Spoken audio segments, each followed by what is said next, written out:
You're listening to Seminary Dropout, Episode 4.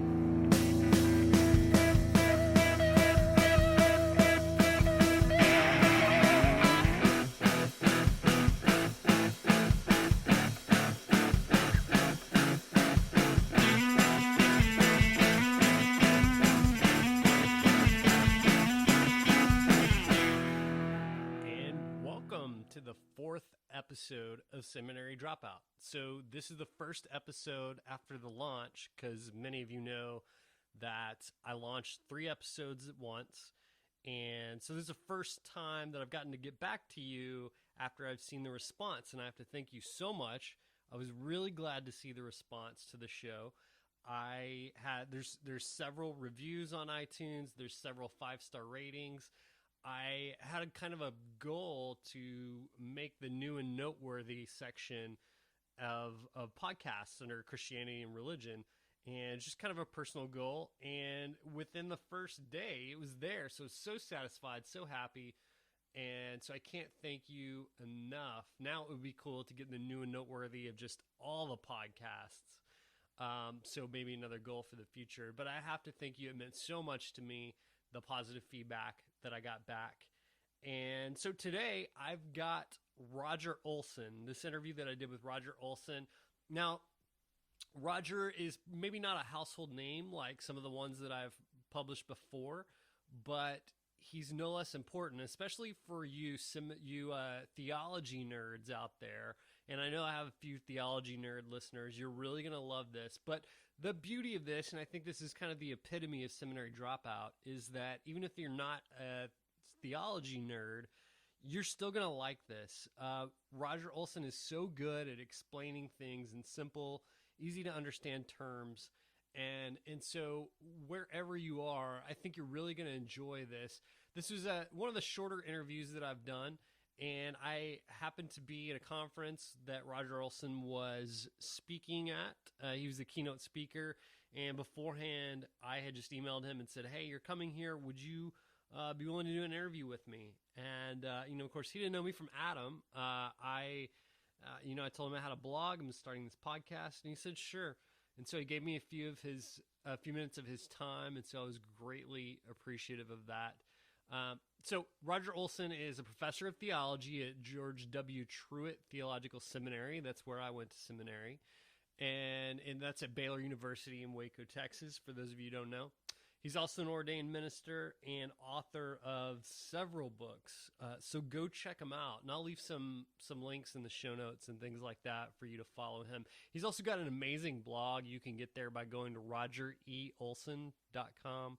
It's just fantastic. I've got him on the Google Reader, and I don't always read everybody's blog that I have on my Google Reader, but I read his every time because it's so good. It's so interesting. He's such a great writer and a great theologian. And today he's going to talk a little bit about Calvinism and Arminianism. He's a proponent of Arminianism, and maybe there's probably several those from the Reformed tradition listening, and I would just say, give it a chance. Listen to him, and listen to things that don't just reinforce what you already believe. And I think that goes for everyone. So keep an open mind, and I think that you can learn something from this, that we all can. So without further ado, here's my interview with Dr. Roger Olson. We've only got a few minutes. You've been so gracious with your time. And so I want to spend that time asking you questions that I've always wanted to ask Roger Olson. So first, you wrote a book called Arminian Theology, Myths and Realities, and then another book called Against Calvinism. Real quick, tell our listeners that may not know, what is Arminianism, and then tell us what prompted you to write those books. First of all, Arminianism is not Arminianism. It's not people from Armenia. I hear that mispronunciation all the time, and I just want to make that clear to anyone who doesn't have any idea. Arminianism is a theology that comes down to us from Jacob Arminius, who was a theologian in Holland in the 1600s, but actually it predates him by a long ways. I like to say, and Tom Oden says, that it's actually the theology of the early church fathers before Augustine. Arminianism is the belief that God gives us free will, and that we are bound to sin until what we call prevenient grace frees us and gives us the ability to either accept or reject the call of the gospel. And so, in other words, God doesn't predestine people to either heaven or hell, according to Arminianism. Predestination is God's foreknowledge of who will accept the gospel and end up in heaven.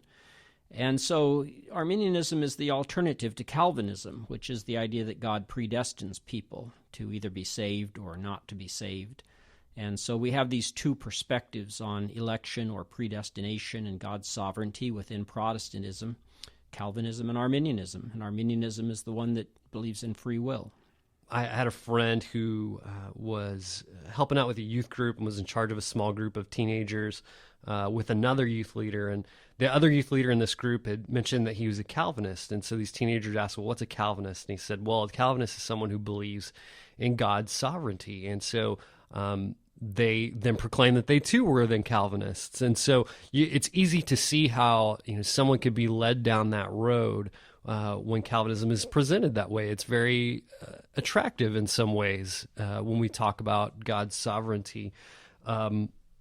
So I guess my question is, how can people in the church, whether it's pastors, youth leaders, Sunday school teachers, even just fellow believers, how do we present God's sovereignty that is, number one, biblical, but doesn't lead to a misunderstanding of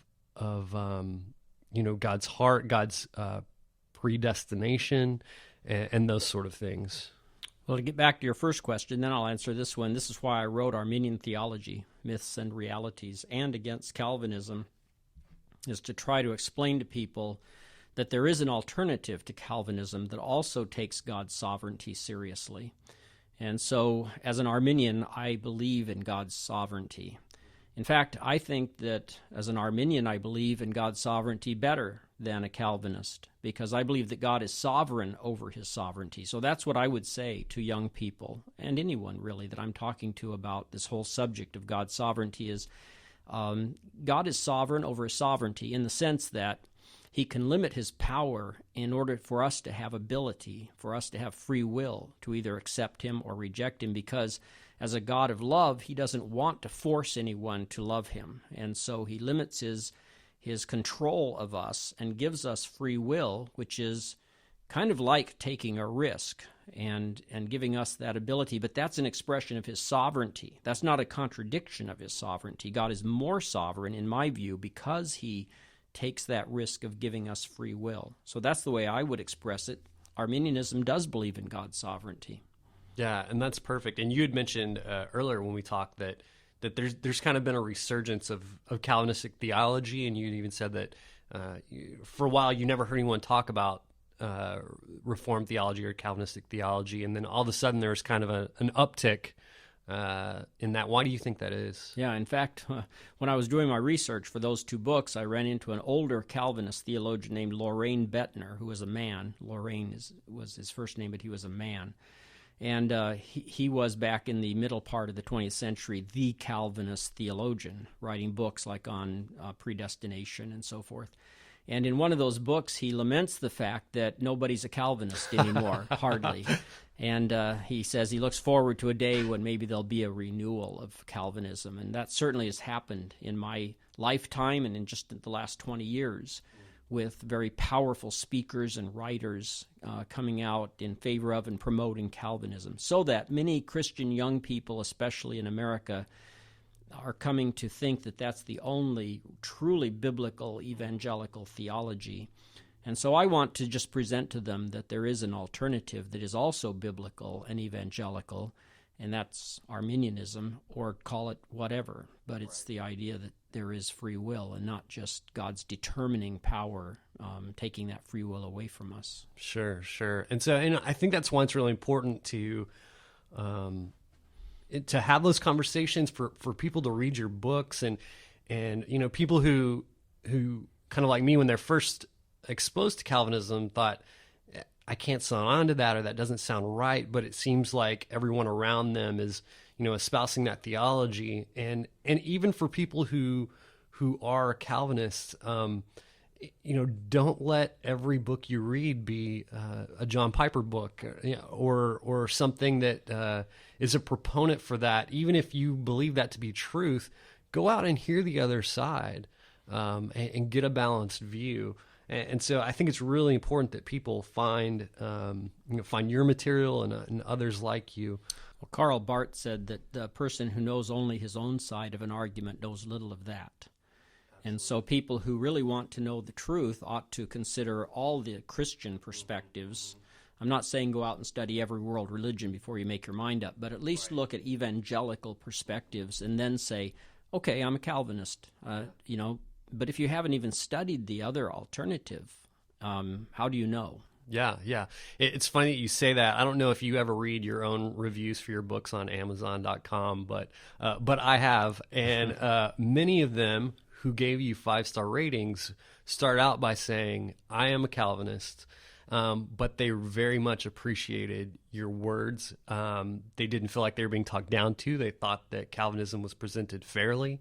That's my goal. So I'm glad to hear it. I don't read those reviews. Mission accomplished. Yeah, Good. You did very well. And so I think there's a lot to be said about that. I feel like that for the past several years, there's been a lot of headbutting between Calvinists and Arminianists, kind of setting ourselves up to be opponents, kind of adversarial roles. And I kind of feel, and I really hope that I'm right, that there's been kind of a reconciliation and a kind of toning things down between the two. And I hope that's true. And I took note in an interview that I heard of yours recently, where you spoke very kindly about some prominent Calvinist preachers and theologians. I'm appreciative of that. And so in that vein, what advice would you give for all of us, for Calvinists, for Arminianists, as to how should we relate to each other? Are there places we can't go together, or how does that work? I don't think there are any places that we can't go together that we would go as Christians. Mm-hmm. I do think that it's best that churches be either Arminian or Calvinist. They can be equally Christian. They can cooperate with each other. But because the doctrine of God's sovereignty and the doctrines related to that, predestination and providence, are so important, I think that a preacher and church leadership needs to have a position on that and not just kind of avoid the subject, which tends to be what happens if you have Calvinists and Arminians equally in the same church in leadership positions. You just kind of don't talk about those subjects. And I think they're so important, we do need to talk about them, but we can still... if you're an Arminian church like Wesleyan, Methodist, that orientation, or if you're Reformed, Presbyterian, and so forth, you can still join hands and cooperate and in evangelistic things and social transformation. I invite Calvinists into my classes all the time. I would never teach a class that involved reading Calvin or talking about predestination without inviting a Calvinist pastor to come in. And so over the last 10 to 12, maybe 13 years, a Calvinist pastor and some of his co-pastors in the town where I teach and I have become friends because of that. And I would urge Calvinists to do the same and return the favor. Right. And the leader of our university's Reformed University Fellowship invited me to come and speak to their leadership team and explain from my point of view what Arminianism is. Yeah. And I think that's all to the good. That's exactly what we need to do. Not that now he's going to say, oh, and Olson's right. Of course not. Right, sure. And I don't say, oh, this Calvinist friend of mine, he's right. I just say, this is a respectable view. It's been held by Christians for hundreds and hundreds of years. I happen to disagree with it, but I want you to hear it, I say to my students, from the horse's mouth. Right. And not just from me, because it's something I don't agree with, and I'm not sure I can represent it as fairly, no matter how hard I try, as he can represent it. And I wish that Calvinists would do that more. I think we Arminians have been better at that, actually, than Calvinists have been. And I'm glad to hear you say what you say, because I'd like to find that Calvinists are reaching out and being collegial to us. Yeah, and I'd mentioned earlier I heard a separate interview with a prominent Calvinist pastor, and I noticed a more reconciliatory tone than I had heard before, and so that was really good, encouraging. And I think it's so good when you do that, when you invite Calvinists into your class and vice versa, because I think that when we actually see them as people and we don't make caricatures out of them, and we know, and you can tell your class this is a Calvinist, but he's also a believer, somebody who loves Jesus, and Jesus loves him very much, and a brother. I think that is immensely valuable. I agree. Real quick, last thing. I went to Truett for a couple semesters, and my wife graduated from there. And I unfortunately didn't have you in any classes, but my wife did. And she says the one thing that that stuck out about your class was you reading emails that you had back and forth with John Piper. I think that may convince me to go back to seminary in Truett alone. Good. Just to hear those, because I think that's a pretty cool thing, and I like that you two are in dialogue together. Good. So, well, we certainly welcome you back. Well, thanks a lot. Roger Olson, thanks so much for coming and talking with me today. Wow. So much good stuff there. I hope that you enjoyed that as much as I did. I wish it could have been longer. He had so much good stuff to say. I love the way that he puts things. It's easy to understand, and it's easy to follow. And he had so many interesting things to say. I would love to hear your feedback. Listen, go to my blog post for this post and leave a comment for me. If you didn't like something he said, or you really did like something he said, I would love to hear your feedback. And from both sides, for those who say, I'm on this, I'm from the Reformed perspective, or I'm from the Arminian perspective, go and leave a comment. Keep it all civil, of course. Be kind. But otherwise, I would love to hear your comments. So, and also go check out Dr. Olson's blog as well. It's amazing. There's such good stuff there, and it's not always about Arminianism. It's about a lot of things in the world of Christian spirituality. So go there, check it out. Remember, you can find me on Facebook, facebook.com/ShaneBlackshear123, because facebook.com/ShaneBlackshear122 was taken. And you can find me at Twitter at BeardOnABike. And, of course, you can find me at ShaneBlackshear.com. That's my blog. And you can also get there by going to seminarydropout.com if you can't remember how to spell Blackshear, which is understandable. All right. Hey, leave me some feedback. Remember, if you like this show, please go on iTunes, give a 5-star rating, and I appreciate it. Hey, see you guys next week.